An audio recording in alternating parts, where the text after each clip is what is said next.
그리스도께서는 우리 각자에게 특별한 재능을 주셨습니다. 그리스도께서 나눠주신 은혜대로 우리 모두는 선물을 받은 것입니다. 성경은 말씀하고 있습니다. 그가 높은 곳으로 오르실 때 사로잡힌 자들을 이끄시고 그의 사람들에게 선물을 나누어 주셨다. 높은 곳으로 오르셨다라는 말은 무슨 뜻입니까? 그것은 그리스도가 먼저 이 땅에 내려오셨음을 뜻하는 말이 아닙니까? 이렇게 내려오신 그분은 다시 하늘로 올라가셨습니다. 그리스도는 모든 것을 완성하시기 위해 다시 하늘 위로 올라가신 것입니다. 바로 그분 예수 그리스도께서 각 사람들에게 서로 다른 선물을 나눠주셨습니다. 어떤 사람은 사도로, 어떤 사람은 예언자로, 어떤 사람은 나가서 복음을 전하는 자로, 또 어떤 사람은 말씀을 가르치고 성도를 돌보는 자로 삼으셨습니다. 우리에게 이 모든 선물을 주신 것은 하나님의 백성들을 섬기도록 준비시키기 위한 것입니다. 서로 섬김으로 그리스도의 몸인 교회를 더욱 강하게 세우기 위한 것입니다. 이렇게 할 때에 우리 모두는 하나님의 아들을 믿고 아는 일에 하나가 되어 그리스도를 닮은 온전한 사람으로서 성숙한 그리스도인이 될 것입니다. 이제는 더 이상 어린아이가 되어서는 안 됩니다. 파도에 밀려 떠다니는 배처럼 왔다 갔다 하거나 우리를 속이고 유혹하는 온갖 새로운 가르침에 넘어가서도 안 될 것입니다. 그들은 우리를 잘못된 길로 데려갈 뿐입니다. 사랑으로 진리만을 말하고 머리 되신 예수 그리스도를 본받아 모든 면에서 성장하도록 하십시오. 온 몸이 그리스도께 붙어 있으니 각 지체가 서로 도와주어 각자 맡은 일을 잘 해내도록 하십시오. 그러면 온 몸이 건강하게 성장하여 사랑 안에서 더욱 튼튼히 서게 될 것입니다. 우리 한번 하나님께 감사와 영광의 박수를 드리겠습니다. 귀한 주일입니다. 예배 오신 여러분을 주님의 이름으로 환영합니다. 하나님께서 주의 은혜와 축복을, 주의 영의 충만하심을 부어주시기를 원합니다. 특별히 저희 교회 처음 오신 분을 환영합니다. 교회 처음 오셨거나 또 교회에 계속 오셨는데 아직 저희하고 인사 못하신 분들은 예배 끝나고 커피숍 내려오시면 유리방이 있습니다. 잠깐 들리시면 함께 저희가 소개도 하고 인사도 하고 교제하는 시간을 갖도록 하겠습니다. 한번 함께 가슴에 손을 얹고 말씀을 같이 믿음을 고백하고 말씀을 같이 나누겠습니다. 제가 먼저 고백을 하겠습니다. 하나님은 나를 사랑하십니다. 나는 그 사랑 안에 있습니다. 하나님은 오늘 나에게 말씀하실 것입니다. 그 말씀에 능력이 있습니다. 그 말씀에 생명이 있습니다. 내 마음을 하나님께 열겠습니다. 내 생각을 예수님께 집중하겠습니다. 들은 만큼 변합니다. 들은 만큼 행복해집니다. 에베소서 4장 앞부분에서 교회의 하나됨에 대한 이야기를 했었습니다. 성경은 말하기를 우리는 그리스도 안에서 이미 하나가 되었다. 그러므로 우리는 성령께서 하나 되게 하신 것을 굳게 지켜야 한다라고 얘기를 하면서 계속해서 사도 바울이 이렇게 권면을 하고 있습니다. 이제 우리는 몸도 하나고 성령도 하나고 세례도 하나고 소망도 하나이고 믿음도 하나이고 하나님도 하나입니다. 그러므로 우리가 한 몸이 되었으니 주 안에서 견고하게 그 한 몸됨을 지켜가야 됩니다 라고 이야기를 합니다. 신앙생활에 있어서 그리스도 안에서 하나됨이라는 신앙의 원리, 믿음의 원리는 굉장히 소중하고 중요한 일입니다. 사도 바울이 믿음에 대한 원리를 쭉 설명하고 난 다음에 첫 주제를 어떻게 하면 우리가 그리스도 안에서 잘 살 수 있을까, 믿음의 백성답게 살 수 있을까라는 주제를 던지면서 처음 이야기를 하나됨에 대한 이야기를 나누었다는 것이 얼마나 소중한 것인가에 대한 반증이 될 수도 있을 겁니다. 그리스도 안에서 하나 되었다는 이야기는 먼저 우리가 더 이상 찢겨지고 나누어지고 홀로 있는 존재가 아니라는 이야기입니다. 그리스도 안에서 하나 되었다는 얘기는 공동체적인 사건이기 전에 개인적으로 먼저 내면에서 일어나는 사건이고 동시에 공동체적인 사건이기도 합니다. 우리 안에서부터 우리는 회복이 시작되었습니다. 영혼육이 하나 되기 시작하고 우리 안에서 삶이 분명한 방향과 목표를 향하여 갈라지지 아니하고 찢어지지 아니하고 갈 수 있는 힘과 능력을 갖게 되었습니다. 우리는 홀로 있는 존재가 아닙니다. 예수를 믿는 순간 어떤 사람도 고아처럼 버려두지 않겠다고 주께서 말씀하셨으니까 어떤 경우에도 우리는 홀로 있는 사람이 아니다라는 약속이기도 합니다. 더 나아가서 주님은 우리가 그리스도 안에서 하나 되었다라는 말씀을 전해주면서 우리 안에서부터 일어나는 하나됨에 대한 얘기만이 아니라 더 나아가서 우리는 이 세상 가운데서 하나 되게 하는 사명을 가진 사람이다라는 말씀까지 성경은 기록을 하고 있습니다. 고린도후서 5장 17절 18절에 이런 말씀이 나옵니다. 그런즉 누구든지 그리스도 안에 있으면 새로운 피조물입니다. 이전 것은 지나갔으니 보라 새 것이 되었습니다. 그 뒤에 말씀하기를 모든 것이 하나님께로부터 났는데 하나님께서 그리스도로 말미암아 우리를 하나님과 화목하게 하시고 그 뒤에 말씀하기를 또 우리에게 화목하게 하는 직책을 주셨습니다. 이런 표현이 나옵니다. 그러니까 하나님께서 예수로 말미암아 우리 안에서부터 하나 되게 하셨는데 그 하나됨이 우리 내면에서 일어난 사건일 뿐만 아니라 우리는 하나님과 하나 되었고 또 믿는 공동체에서 하나가 되었는데 그래서 우리가 고아처럼 버려진 인생이 아니라 하나된 인생의 존재가 되었는데 그것만이 아니라 더 나아가서 우리는 모든 삶의 자리 가운데서 화목케 하는 사명을 가진 사람이 되었습니다. 화목케 하는 하나되게 하는 책임을 가진 사람이 되었습니다. 이렇게 고린도서 5장에서는 이야기를 하고 있는 겁니다. 여러분 얼마나 놀라운 일입니까? 성경 말씀대로 의하면 이런 것입니다. 우리 안에 성령이 있는 사람들, 성령은 하나됨이 영이신데 성령이 있는 사람들은 내면에서 하나되는 역사만 있는 것이 아니라 우리로 말미암아 하나됨의 역사가 막 일어난다는 것입니다. 한번 여러분 아멘 하시기를 바랍니다. 우리가 가는 곳마다 갈라진 것이 하나가 된다는 것입니다. 우리가 가는 곳마다 상한 자들이 회복이 된다는 것입니다. 우리가 가는 곳마다 주저앉은 자가 일어나게 된다는 것입니다. 우리가 가는 곳마다 고아처럼 버려졌다는 생각 때문에 인생의 꿈을 잃어버린 사람들이 우리 안에 있는 성령으로 말미암아 그리고 성령이 우리 안에 있는 믿음의 사람들을 말미암아 회복되게 될 것이다. 주께서 약속하셨다는 겁니다. 여러분 놀라운 일인 것이지요. 여러분이 여러분 자신을 어떻게 생각하든 간에 성경은 말하기를 여러분 안에는 성령께서 여러분의 삶을 그렇게 사용하실 것이다 약속을 하고 있는 것입니다. 그러므로 아멘 하시는 것입니다. 우리는 이렇게 선포할 수 있습니다. 여러분 우리 때문에 다툼이 끊어지게 될 것입니다. 아멘 하세요.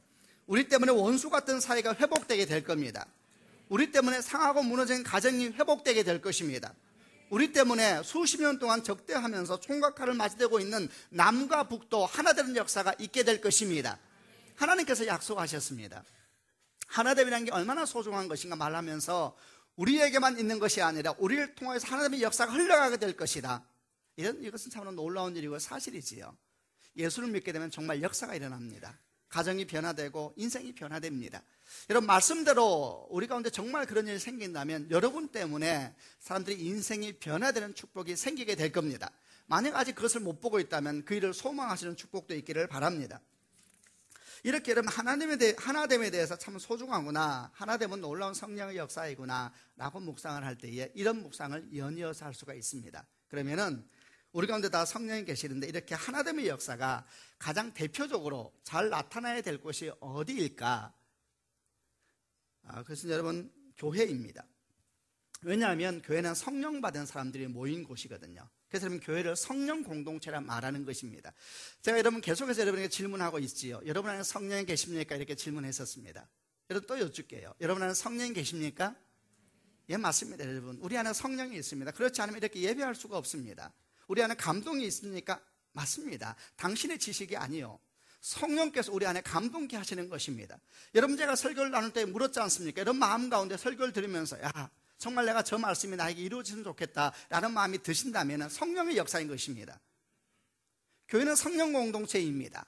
만약에 그 말씀이 또 그대로 이루어진다면 어떤 일이 생기겠습니까? 교회는 모두 성령 받은 사람들이 모인 곳이니까 다 안에 하나됨의 영이 가득 차 있는 것입니다. 그러므로 우리 안에는 하나의 영이 실제로 일하시는 밖으로 나타나는 결과 가장 먼저 보여야 되는 것은 놀랍게도 교회라는 것입니다. 아멘.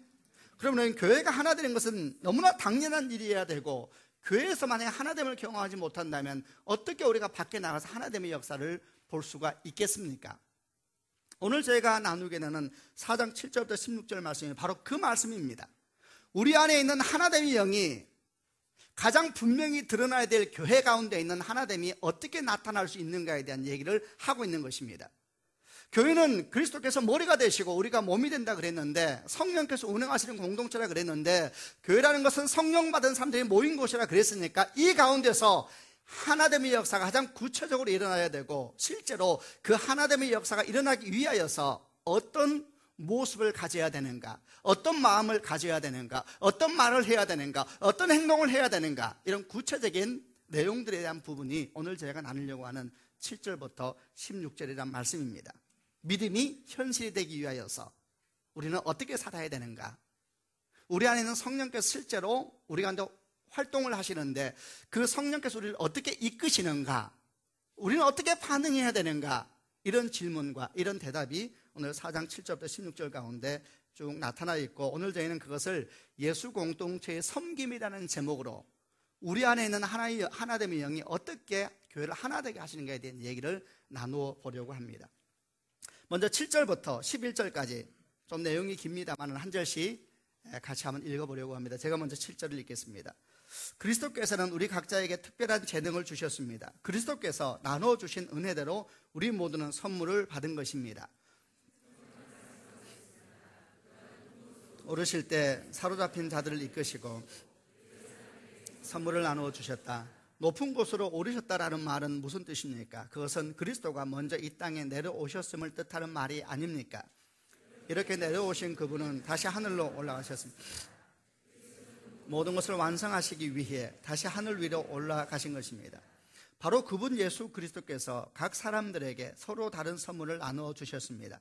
어떤 사람은 사도로, 어떤 사람은 예언자로, 어떤 사람은 나가서 복음을 전하는 자로, 또 어떤 사람은 말씀을 가르치고 성도를 돌보는 자로 삼으셨습니다. 네, 거기까지만 나누겠습니다. 예수 공동체가 하나 되는 사건을 실제로 현실화시키기 위해서 우리는 어떤 믿음을 가져야 되고 어떤 행동을 해야 되는가, 오늘 내용 가운데 쭉 적혀 있습니다. 7절에 아주 소중한 몇 가지 단어가 나옵니다. 첫 번째 말씀하기를 그리스도께서는 우리 각자에게 특별한 재능을 주셨습니다, 이렇게 표현하고 뒤에 그리스도께서 나눠주신 은혜대로 우리 모두는 선물을 받았습니다, 이런 표현이 나옵니다. 근데 그 뒤에 8절부터 10절을 보게 되면 좀 독특한 얘기가 하나 툭 나오면서 이 선물이 얼마나 놀라운 것인가에 대한 설명을 위해서 한 3계절 정도가 갑자기 쭉 들어가는데, 그 내용을 먼저 잠깐만 말씀을 드릴게요. 8절부터 10절 말씀에 성경은 말씀하기를 시편 68편을 가져온 것인데, 그가 높은 곳으로 오르실 때 사로잡힌 자를 이끄시고 그의 사람들에게 선물을 나누어 주셨다. 높은 곳으로 오르셨단 말은 무슨 뜻입니까? 그것은 먼저 이 땅에 내려오셨음을 뜻하는 것입니다. 이렇게 내려오신 그분은 다시 하늘로 올라가셨습니다. 그리스도는 모든 것을 완성하기 위해 다시 하늘 위로 올라가신 것입니다. 예수님에 대한 이야기입니다. 그분이 이 땅에 오셔서 죽고 부활하셔서 다시 승천하신 얘기를 설명하면서, 그리고 이 부분을 오늘 우리가 말하려고 하는 선물과 은사에 대한 내용으로 설명을 하고 있는 겁니다. 성령께서 우리에게 선물을 주세요. 선물이 얼마나 귀한가에 대한 설명이 8절부터 10절에 있는 내용입니다. 그 선물이 어떤 선물이냐면 8절부터 10절은 이 땅에 육체로 오셨다가 부활하신 왕 되신 그리스도에 대한 설명입니다. 이제 다시 부활한 그분은 하늘 보좌 우편에 앉아 계신 심판주이시요 영원한 왕이십니다. 그 왕 되신 분이 우리에게 선물을 주셨다는 것입니다. 그 선물은 예수께서 성육신하면서 주신 선물이 아니고 부활하시고 난 다음에 영원한 왕으로 완전히 자리하시고 난 뒤에 우리에게 베푸신 선물이라 그랬습니다. 굉장한 선물이라는 얘기를 하려는 것입니다. 왕 되신 그분이 최고의 선물을 우리에게 주셨습니다. 이렇게 말하면서 이제 우리가 말하려고 한 은사에 대한 이야기를 하고 하나됨에 대한 이야기를 하고 교회 가운데 있는 성령의 역사에 대한 얘기를 하고 있는 겁니다. 우리가 봐도 지금부터 말하려고 하는 이 하나됨의 이야기는, 이 은사에 대한 이야기는 왕 되신 주님께서 여러분에게 선물을 주신 것입니다. 여러분 혹시 선물을 받아본 적이 있습니까? 여러분 만약에 누군가가, 지금은 민주주의가 되어서 왕이라는 개념이 없지요. 그러나 정말 옛날에 왕이 선물을 줬다면 그 선물이 최고의 선물이라면 얼마나 귀한 것이겠습니까? 최고 중에서 최고라면 여러분 그게 오늘 제가 말하려고 하는 은사에 대한 이야기요, 그리고 하나됨에 대한 이야기이고 교회 가운데 대한 성령의 역사에 대한 이야기입니다. 우리 각자에게 특별한 재능을 주셨습니다 라고 말씀이 시작되는데, 보통 사람들은 이런 말씀을 할 때 가장 먼저 주목하는 내용이 뭐냐면 특별한 재능이라는 말을 가장 먼저 주목합니다. 그러나 오늘은 저는 그 주목부터 시작하지 않으려고 합니다. 어쩌면 보다 더 소중한 말이 앞에 붙어있기 때문에 그러는데, 그 앞에 어떤 말이 붙어있냐면 우리 각자에게 라는 말이 들어있습니다. 교회가 하나 되기 위하여서 우리 안에는 하나된 성령이 마음껏 역사하기 위해 첫 번째 우리가 알아야 될 것은 모든 사람은 다 다르다라는 것을 받아들여야 되는 것입니다. 하나님께서 은사를 주십니다. 뒤에 제가 다시 설명을 드릴 거예요. 선물을 주세요. 근데 선물을 누구에게 주냐면 모든 사람의 각자에게 주셨다 그랬어요. 그 말은 모든 사람이 다 다르다는 걸 전제로 하고 시작되는 말씀인 겁니다. 여러분, 모든 사람은 다 다릅니다. 모든 사람은 다 다르다라는 것을 받아들여야지 그 다음 사건이 시작된다 생각하면 이것이야말로 교회가 진짜 하나됨의 영이 역사하기 위하여서 우리가 가져야 될 마음입니다. 사람은 모두 다릅니다. 왜 나누어지는가? 왜 싸우고 갈라지는가? 다르기 때문에 싸우고 나누어진다 그럽니다. 다툼이 불편하니까, 다른 것이 불편하게 해서 그런 것이죠. 다르다는 것이 방해가 되는 것입니다. 그래서 사람들은 그 다르다는 것 때문에 분노하고 그리고 마침내는 갈라지게 되는 겁니다. 내 성격과 다르고 내 기질과 다르고 내 꿈과 다르고 당신은 나하고 너무 달라라는 이유 때문에 사람들은 갈라지고 나누어진다는 것이지요. 그러나 여러분, 가만히 생각해 보시기를 바랍니다. 주님께서 만드신, 하나님께서 만드신 모든 것은 같은 것이 없습니다. 같아 보여도 같은 것은 아무것도 없습니다. 하나님께서 사람을 다르게 만드셨습니다. 일란성 쌍둥이라도 다릅니다. 다 다릅니다. 이 땅을 만드신 하나님의 원리는 같은 것이 하나도 없습니다. 비슷해 보여도 다 다릅니다. 어떻게 이렇게 다를까요? 주님께서 그렇게 만드셨습니다. 하나님은 어떤 분이십니까? 주님은 분열의 영이 아니십니다. 다툼의 영도 아니십니다. 주님은 하나됨의 영이십니다. 그런데 하나됨의 영께서 우리를 다르게 만들었다는 이야기입니다. 여러분, 여기에 오늘 우리가 그렇게 말하려고 하는 하나됨에 대한 비밀이 있습니다. 진정한 하나됨은 같아서 하나 되는 것이 아니라 달라도 하나 될 수 있다는 것이고, 보다 더 정확하게 말하면 오히려 이렇게 표현해야 됩니다. 진정한 하나됨은 서로 다르기에 진정하게 하나가 될 수 있다는 겁니다. 다르기 때문에 하나 될 필요가 있는 것이지요. 하나님께서 우리를 모두 다 다르게 만든 것입니다. 삼위일체로 오신 하나님을 한번 생각해 보시기를 바랍니다. 성부, 성자, 성령으로 오셨습니다. 다 다르지요. 그런데 그 다른 분이 하나된 관계 속에서 존재하심으로 우리를 관계 속으로 부르고 계십니다. 이미 그 가운데 하나됨은 시작되었습니다. 성부, 성자, 성령이 하나됨으로 우리에게 오셨고 그 가운데 저희를 도우시고 이끄시고 운행해 가십니다. 그러므로 그 성부, 성자, 성령이 역사한 우리들도 하나됨의 영으로 동일하게 역사를 해야 되는 것입니다. 여러분, 사단은 어떤 존재인가? 사단은 어디서부터 역사를 하는가? 사단은 이 다름을 비교하게 하고 분열의 이유로 삼게 하는 것이 사단의 영적인 특징입니다. 창세기 3장을 잠깐 기억해 보시기를 바랍니다. 처음 제가 들어왔을 때에 뱀이, 사단을 상징하는 뱀이 와서 하와에게 묻습니다. 하나님이 정말로 동산 안에 어떤 나무 열매도 먹지 말라고 하셔서 여자가 말합니다.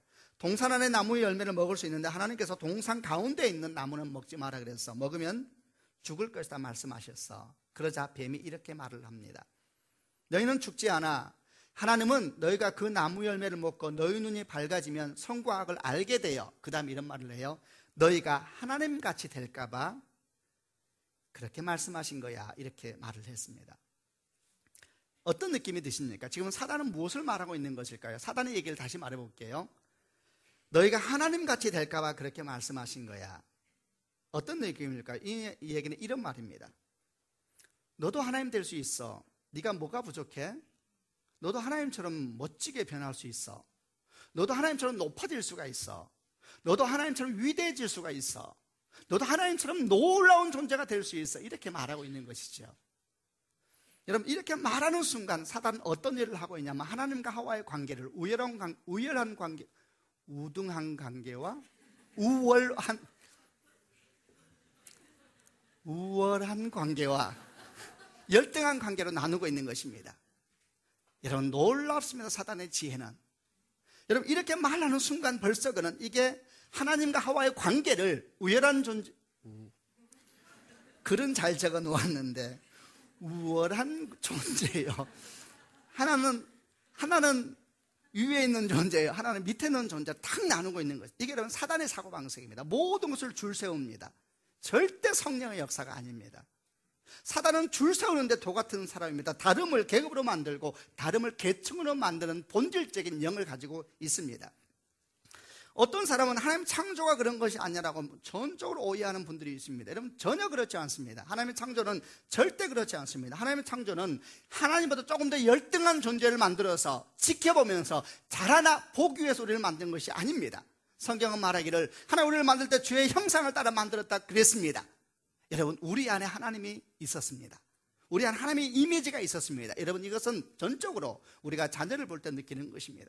하나님의 창조의 과정은 부모가 자녀를 낳는 과정과 똑같은 것입니다. 어떤 부모가 자기 자녀를 우열과 열등의 관계로 봅니까? 사랑은 그런 것이 아닙니다. 사랑은 줄 세우는 게 아니지요. 하나님은 열등한 존재로 하와를 만드셔서 지켜보는 존재가 아니라 사랑의 존재로 만들었고, 그 속에서 이미 하나됨이 있었습니다. 우리 안에 하나님의 형상이 있었습니다. 근데 사단이 들어오는 순간 줄을 세우기 시작합니다. 그러면서 이 땅은 어둠이 시작되고 분열이 시작된 것입니다. 비교는 열등감이나 우월감을 가져옵니다. 열등감이나 우월감은 다 영적으로 비슷한 열매입니다. 열등감이 빠진 사람은 절망을 하게 되고, 우월감을 가진 사람은 교만해지죠. 이것은 사단의 열매입니다. 하나님의 열매가 아니고 사단의 열매입니다. 자, 이제 교회에 대한 얘기를 해보십시다. 교회는 어떨까요? 교회는 성령의 역사하시는 곳이죠. 그런데 많은 교회에서 사단의 영적인 사고방식이 흐르기를 합니다. 예를 들면 이런 말이 들릴 수가 있지요. 당신이 뭐가 부족해? 저런 사람도 장로되는데 당신도 장로될 수 있어. 당신이 뭐가 부족해? 야, 저런 사람도 목사한다.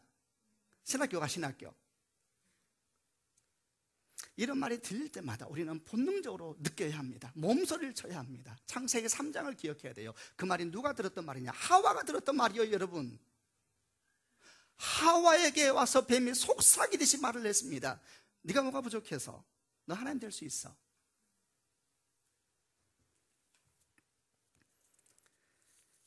그 말을 듣는 순간 우리 영혼은 분열되기 시작합니다. 그리고 그 안에 쑥 들어가는 순간 그의 인생은 파괴되기 시작하는 것입니다. 저는 서울드림교회를 가만히 생각하면서 참 복된 교회다 생각이 들었어요. 제가 오늘도 여호사 목사님 설교 들으면서 우리 교회가 참 좋다. 주님이 일하시기에 참 편하시겠다 생각이 들었어요. 여호사 목사와 저와 함께 사역하는 걸 보면서 제가 또 이런 생각이 들었어요. 주님이 일하시기 참 편하시겠구나. 성령께서 일하시기에 편한 교회겠구나. 너무너무 좋은 교회예요. 그런데 여러분, 제가 여러분에게 이런 말씀을 드리고 싶습니다. 저는 우리 교회 다니는 성도인들이 정말 좋은 장로가 되고 싶은 꿈이 있기를 바랍니다. 그냥 암만하시길 바랍니다. 그러나 동시에 저는 우리 교회 성도들의 꿈이 장로 되는 것이 되지 않기를 간절히 바랍니다. 주님의 동생 야고보는 말했습니다. 사랑하는 형제 여러분, 다들 선생이 되려고 하지 마십시오. 선생들은 우리가 더 엄히 심판받을 줄 여러분도 알고 있어야 됩니다. 물론 히브리서 다른 성경에서는 말하기를 성장하여서 마땅히 선생이 되어야 할 터인데 아직도 단단한 음식을 먹지 못하는 미성숙한 그리스도인에 대해서 질책한 내용이 나옵니다. 성경은 두 가지가 다 있습니다. 저도 두 마음이 다 있습니다. 첫째, 여러분 좋은 리더로 성장하시는 축복이 있기를 바랍니다. 둘째, 온 힘을 다해 섬기되 리더 되는 걸 조심하셔야 합니다. 지금 저희 교회는 정말 리더가 많이 필요합니다. 그럼에도 불구하고 교회에서 집사가 되고 장로가 된다는 것은 제가 더 섬기겠습니다. 제가 더 헌신하겠습니다. 제가 더 입을 다물겠습니다. 제가 더 가난한 마음을 갖겠습니다. 라는 것을 알지 못하고 혹시라도 그 마음 가운데 그것을 계층으로 여기고 계급으로 여기고 줄 세우는 것을 여긴다면 그게 무슨 우리를 구원하겠습니까? 여러분, 저는 목사입니다. 교회의 영적 리더입니다. 저는 제가 목사인 것이 한없이 감사하고 주님께 날 이렇게 불쌍히 여기셔서 나를 이렇게 목사하게 저는 말없이 고맙습니다. 매주 설교한다는 것은 내 영혼을 살리는 힘이요, 거기서 몸부림치면 저는 살아납니다. 하나님의 은혜요, 말할 수 없이 큰 은혜입니다. 그럼에도 불구하고 때때로 저는 제가 목사이라는 사실에 마음이 답답할 때가 있습니다. 그냥 이름도 없고 빛도 없이 섬기는 사람들을 보면 나는 너무너무 부럽습니다. 그들이 그에 비해서 나는 너무나 작습니다. 목사는 이름을 가지고 있어 뭐합니까? 주 앞에 받을 상급이 아무것도 없다면. 어떤 사람이 하는 얘기를 들었습니다. 한 10년 전에 한 대통령이 임기 말에 각 종교 간의 화해를 위해서 각 종교에서 훌륭한 사람 2명씩을 추천해달라 그랬답니다. 훈장을 주기 위해서. 개신교에서는 큰 교단의 총회장님과 큰 교회 목사님 2분이 오셨답니다. 천주교에서는 이름도 없고 빛도 없는 외딴 섬에서 빈민 사역을 하고 있는 할머니 두 분의 수녀님이 오셨답니다. 나는 이 일이 사실이 아니기를 바라지만 그럼에도 불구하고 마음 가운데 그 말을 때 번잡한 마음이 드는 것은 사실일지 모르겠다라는 생각 때문에 그랬습니다. 이 땅에서 많은 것을 누리고 많은 것을 가지고 있으면 뭐 합니까? 우리가 항상 나눈 거죠. 우리는 주님을 향해서 가는 길이고 인생은 집으로 돌아가는 길입니다. 우리는 머지않아 주를 만나게 될 터인데 지금은 이렇게 화려하고 옷을 입어도 주 앞에 갔을 때 벌거벗은 몸이 되어서 뒤에 앉아있을 때 얼마나 수치스럽겠습니까? 하나님의 교회가 하나 되기 위해서는 서로 다름을 인정하고 그 속에 진정한 하나됨의 비밀을 발견하는 것입니다. 교회는 어떤 사람이 나눕니까? 다름을 계층으로 만들고 다름을 계급으로 만드는 사람들, 그런 사람들이 교회를 나누는 사람인 것입니다. 물론 그런 사람은 전혀 성령을 따르는 사람들은 아닙니다. 우리 안에 성령이 계시지만은 성령에 순종하지 않으면은 슬프게도 인생은 사단의 열매를 맺을 수도 있습니다. 주님은 우리를 하나 되게 부르셨습니다. 다르다는 것은 얼마나 축복입니까? 저는 너무 기뻤습니다. 또 요사 목사를 생각하고 저를 생각해서 많이 다르지. 제가 얘기했잖아요. 어느 분이 우리 교회 왔더니 한 목사님은 너무너무 멋있더래요. 저는 저라는 걸 전혀 생각하지 않았습니다. 한 목사님은 정말 편안하더래요. 저는 이것이 다 주의 은혜라고 생각을 합니다. 여러분은 정말 좋은 교회 다니시는 겁니다. 아멘 해보세요. 아름다움은 보호해야 됩니다. 절대 우리는 나눠주지 않을 겁니다. 우리는 주님이 너무너무 소중하고 우리 주님의 몸된 교회가 너무너무 소중하니까 우리는 중요하지 않아요. 주 앞에 가는 그날까지 충성되이 하나 되어서 다름을 기뻐하고 그 안에서 발견되는 하나됨을 누리면서 나아가는 우리가 되고 교회가 될 것입니다. 여러분도 서울드림교회입니다. 함께 그렇게 이루어가는 교회 축복이 있기를 바랍니다. 두 번째, 또 우리가 교회가 하나 되기 위해서는 같은 내용 가운데 주님께서는 우리 각자에게라고 말씀하고 뒤에 특별한 재능을 주셨다라고 말하면서 은사에 대한 얘기가 나옵니다. 오늘 여러분 제가 은사에 대한 얘기를 잠깐 해보려고 합니다. 앞에 있는 부분, 모든 사람은 다 다릅니다 라는 부분은 태어나면서부터 가지고 있는 다양성에 초점이 있다면 지금 저희가 말씀을 나누려고 하는 모든 사람에게는 각자 다른 은사를 주셨습니다 라는 이야기는 성령의 은사에 대한 얘기를 하려고 합니다. 은사를 말할 때 성경에서 번역이 몇 가지가 사용됩니다. 첫 번째는 은사라는 말이 사용되고 두 번째는 선물이라는 말도 사용됩니다. 세 번째는 달란트라는 말도 사용됩니다. 다 같은 얘기를 번역을 그렇게 하고 있는 것입니다. 성경에서 은사에 대한 나오는 장에 대해서 장은 한 4가지 장이 있습니다. 대표적으로 나오는 오늘 저희가 지금 보고 있는 에베소 4장에 나오는 내용인데 그때는 은사를 뭐라고 설명하냐면 사도요, 선지자요, 복음 전하는 자요, 목사요, 교사로 나옵니다. 또 우리가 많이 아는 것 중에 하나는 로마서 12장이 나옵니다. 그때는 은사를 뭐라고 나오냐면 예언이요, 섬김, 가르침, 격려, 구제, 리더십, 긍휼 같은 은사를 말합니다. 더 많이 우리가 인용하는 은사에 대한 설명은 고린도전서 12장에 나옵니다. 지혜와 지식과 믿음과 치유와 기적과 예언과 영분별과 방언과 통변에 대한 얘기가 나옵니다. 그리고 하나 더 나오는 것이 베드로전서 4장인데 그것은 앞에 나온 것이 반복되고 있어요. 말씀을 전하는 사람 또는 봉사하는 사람에 대한 은사가 나옵니다. 여러분 한 19가지 정도의 은사가 나와요. 이게 다일까? 물론 이거 다 아니고 이게 일반적으로 예라고 말을 합니다. 훨씬 더 다양하지요. 근데 보통은 우리가 성령의 은사라고 말하면 어떤 생각을 많이 하냐면 고린도전서 12장의 은사만을 많이 생각합니다. 왜냐하면 그게 신비하거든요.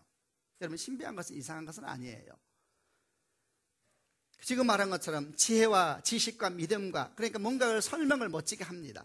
치유와 기적과 예언과 영분별과 방언과 통변 은사, 이 은사는 확 마음에 다가와요. 그러나 에베소 4장을 말할 때 은사라고 말하기는 왠지 좀 그래요. 은사라고 말하기에는 직분 같지 않은가.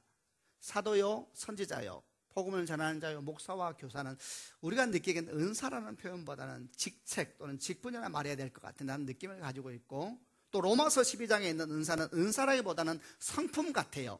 섬김의 은사, 구제의 은사, 격려의 은사, 가르침과 리더십과 긍휼 이러면 이제 느낌이 은사라는 말이, 이 은사라는 단어가 그래 주는 느낌인 것 같아요. 우리 선배들이 그렇게 많이 활용을 하는 바람에. 그래서 보통 사람이 생각할 때 은사 그러면 기본적으로 영적이라는 것에 대해서 오해하고 있는 부분하고 연결되는 것 같아요. 영적이다 그러면 보통 사람들은 신비한 걸 생각해요. 여러분, 영적인 것은 신비한 것이 아닙니다. 그 중에 일부가 그런 것뿐입니다. 성경은 분명히 말하기를 예언과 방언과 치유만 성령의 은사가 아니고, 성경은 분명히 말합니다. 섬김과 구제와 심지어는 우리가 직분으로 생각하는 사도와 선지자와 목사와, 목사도 은사래요. 그래서 목회 은사라는 얘기를 하는 거예요. 이걸 다 은사라고 말씀을 하고 있고, 또 주목할 것, 이 모든 상 성령이 주신다고 이렇게 말을 하고 있습니다. 간단하게 정리해보면 은사에 대한 성경의 가르침은 이렇습니다. 첫째, 모든 사람에게 주신다. 두 번째, 각자 다르게 주신다. 세 번째, 은사는 여러 가지나 성령은 한 분이시다. 네 번째, 은사를 주신 목적은 봉사해서 교회의 몸, 그리스도의 몸인 교회를 견고하게 세우기 위함이다. 이런 얘기가 막 적혀 있어요. 이제 내가 은사에 대한 몇 가지 제가 궁금했던 것들을 중심해서 여러분에게 쭉 설명을 잘해볼게요. 저 이런 게 궁금했어요. 첫 번째, 은사는 타고나는 것일까? 성령이 주시는 것일까? 여러분, 타고나는 것일까요? 주는 것일까요? 말을 하세요. 은사는 타고나는 것일까요? 주는 것일까요? 근데 혹시 여러분 이런 사람 못 봤죠? 굉장히 타고나기를 잘 섬기는 사람이 있잖아요. 타고나기를 사람이 잘 섬겨요. 그건 은사예요? 성품이에요? 타고난 성품과 은사의 차이는 중심이 다릅니다. 은사는 성령이 계십니다. 근데 하나님께서 보통 기질을 활용하십니다. 그래서 보통 은사가 어떻게 나타나냐면 기질의 기름 부분으로 나타나기도 해요. 그럼 그게 은사가 되는 거예요. 근데 그 기질과 관련 없이 그냥 일방적으로 주시기도 하세요. 타고난 성품과 은사는 다릅니다. 왜냐하면 열매가 다릅니다. 그러니까 성령으로 말미암아 은사를 가지고 있는 사람은 똑같이 섬기면서도 마음의 중심이 다릅니다. 그는 항상 성령을 주목합니다. 그리고 섬김으로 말미암아 자기가 원하던 결과가 안 나타나도 놀라지 않습니다. 성령께서 하시니까 그는 믿음이 있습니다. 내가 누구를 열심히 섬겼는데 그가 인생이 변하지를 않아요. 그래도 그는 아까워하지 않습니다. 열심히 섬겼는데 삶이 고마워하지 않아요. 낙심하지 않습니다. 성령이 계십니다. 똑같이 섬겨도 중심이 달라요. 내가 지금 뿌린 게 얼마인지 아느냐? 뭐 얼마긴 얼마겠어요. 그 때문에 놀라지 않습니다. 성령이 계십니다. 그러나 성품적으로 그런 사람은 다르지요. 사람마다 다르지요. 그래서 은사를 가지고 섬기는 사람은 성령의 열매가 나타나게 되어 있습니다. 또 이런 질문도 해보았습니다. 성령의 은사는 구해야 주시나 알아서 주시나? 구해야 주시는가 알아서 주시는가? 자, 질문. 구해야 주실까요? 알아서 주실까요? 성경은 둘 다 나옵니다. 어떤 사람은 그냥 기도하는데 현상이 나타납니다. 그냥 알아서 주시는 것 같아요. 근데 성경은 두 번째, 간절히 구하라 그랬습니다. 두 가지가 다 있습니다. 그러면 둘 다 하면 됩니다. 초점이 있습니다. 주시는 분이 제일 중요합니다. 성경은 분명히 성령이 주신다 그랬으니까 성령을 의지하고 나아가는 것이 중심된 것이고, 그리고 주님이 구하라 했으니까 구해야 합니다. 예를 들면 교사들은 가르침에 은사를 달라고 기도를 해야 돼요. 자, 이제 또 질문할게요. 성령은 모든 은사를 모든 사람에게 주신다 그랬는데 왜 나는 은사가 없을까? 자꾸 목사님이 있다 그러는데, 아니 그러지 마시라고, 보여주라고, 봐야 믿을 거 아니에요. 자, 어떻게 도대체 내 안에 은사를 확인할 수가 있을까요? 단순합니다. 어떻게 은사를 확인할 수가 있을까요? 예, 첫째, 해보면 압니다. 아주 중요한 얘기예요. 한번 따라해 보세요. 해보면 안다. 많은 경우에 은사 잘 모릅니다. 생각해 보세요. 예를 들면 어떤 사람에게 하나님께서 가르침의 은사를 주셨어요. 어떻게 알아요? 가르침 은사가 있는지? 가르쳐 봐야 아는 거예요. 이상한 게 아니죠. 가르쳐 봐야 안단 말이에요. 두 번째, 그럼 또 어떻게 알 수 있는가? 은사라는 것이 때때로 단번에 드러나지가 않아요. 예를 들면 이런 것입니다. 지금 제가 말한 건 단번에 드러난 은사예요. 방언 은사는 금방 드러나요. 근데 가르침의 은사를 말해볼게요. 섬김 은사를 말해볼게요. 금방 안 드러나요. 인내와 신실함이 필요해요. 그럼 뭐가 똑같냐면 우리에게 주님께서 칼을 주셨어요. 날카로운 성령의 칼. 그러나 이걸 쓰는 것은 다른 문제예요. 내게 이미 칼이 주어졌어요. 그러나 용사가 단숨에 되지 않아요. 칼 준다고 용사가 되나요? 칼을 쓰는 연습을 해야 돼요. 훈련을 해야 돼요. 현장에 나가야 돼요. 그러므로 여러분, 성령이 분명히 우리가 다 은사를 받았대. 근데 왜 은사를 확인 못하고 있느냐, 이렇게 지금. 은사에 대한 얘기가 나오면 주눅이 들고, 좋겠다, 니는. 근데 이런 생각하고 있는 분들이 너무 많아요. 우리가 무슨 사생아예요? 같은 하나님의 자녀라 그러놓고 이렇게 사람을 당황스럽게 만들고, 저분이. 여러분, 그분이 문제가 아니에요. 주셨어요. 근데 문제는 하나님이 은사를 주셨는데 안 움직여. 해봐야 알아요. 해봐야 알아요. 해봐야 합니다, 여러분. 성경적인 얘기예요. 목사님 설명 못하니까 다 저를 돌려치시는구나. 아니요, 해봐야 압니다. 그리고 이게 이래요. 기질인가 은사인가 해봐야 압니다. 예를 들면 이런 것입니다. 그럼 구체적으로 말해볼게요. 어떻게 하면 되는가? 은사보다 중요한 것은 은사를 주신 성령이십니다. 그러므로 질문의 시작은 이런 것입니다. 내게 은사가 있는가라는 질문이 시작이 아니에요. 먼저 성령을 많이 생각해야 됩니다. 그 우리 마음을 생각해야 돼요. 은사가 없어도 성령을 생각하세요. 그리고 성령의 반응을 따라 움직이기 시작하세요. 여러분, 하나님의 마음을 생각해야 돼요. 그러면은 빈 곳이 보일 거예요. 비어있는 곳이 보이면 거기에 대해서 반응을 해야 돼요. 은사 있느냐 없느냐 질문은 지금 하지 않아도 돼요. 그건 확인되는 과정이라고 했죠. 하나님의 마음을 가져요. 비어있잖아요. 교사가 없다 그러잖아요, 여러분. 그럴 때 아이고 그래 참 힘들겠다 이렇게 지나가면 안 되고, 비어있는 곳을 볼 때 하나님의 마음을 갖고 기도를 시작하면 돼요. 그러면 하나님께서 어떤 마음을 좀 가서 일을 해요. 제가 좀 돕겠습니다. 성실하고 신실하게 일을 해요. 그런데 그 일을 하면 할수록 어떤 일이 생기는 걸 봐야 돼요. 하면 할수록 우선 내면이 번잡해지기 시작한다. 내면이 영혼이 흩어지는 사람들이 있어요. 하면 할수록 주변 사람들이 막 당황하기 시작한다. 하면 할수록 성령의 영사는 안 일어나고 막 이게 어려워진다.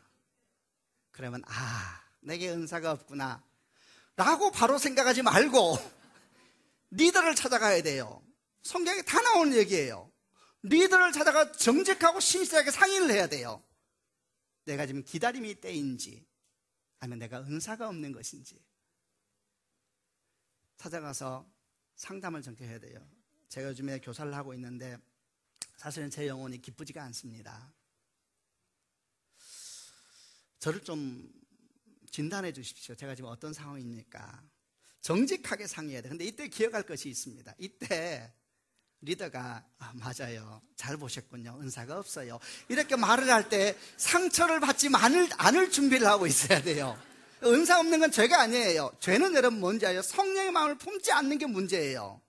사람들 자꾸 은사 얘기해요. 은사는 주어졌단 말이에요. 근데 당신이 성령의 마음이 없어요. 비어있는 곳이 있는데 그냥 눈 돌리는 거예요. 성경의 말씀은 이렇습니다. 우리의 은사가 무엇인가? 성경은 말씀하기를 은사는 없는 사람이 없습니다. 다만 은사를 묵혀두는 사람이 있는 것뿐입니다. 무슨 은사가 홍어예요? 왜 묵혀둬요?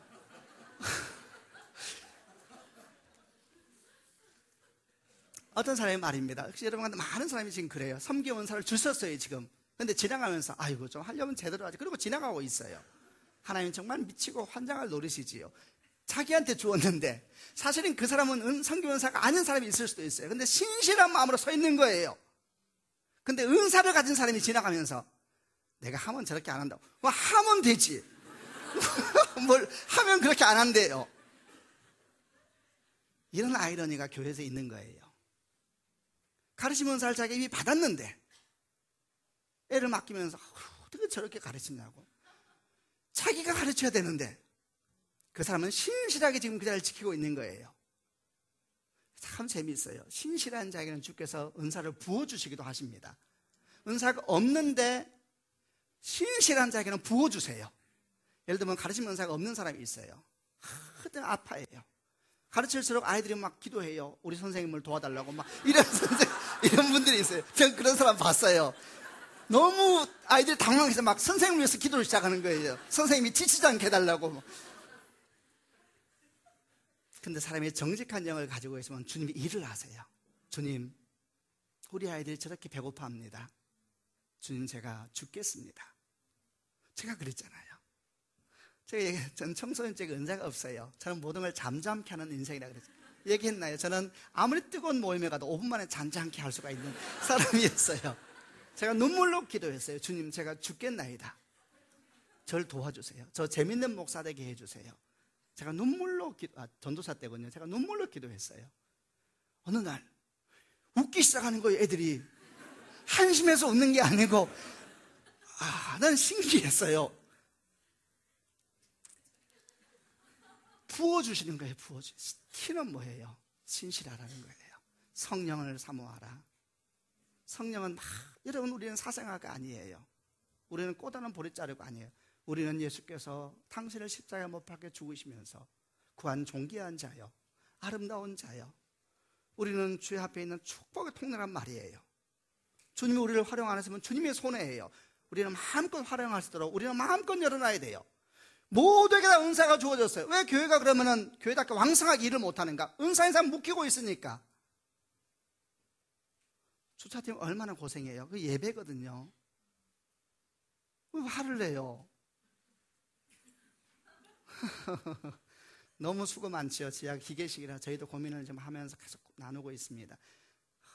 정말 다 우리 성도인데 실제로 어떤 분은 키 맡기고 간대요. 이렇게 차 잘 되라고 이렇게. 그래서 아마 굉장히 급한 일이 있었겠죠. 가만히 생각해 보세요. 모든 사람은 은사가 있어요. 그리고 주님이 함께 모이게 한, 그래서 교회를 은사 공동체라 하는 거예요.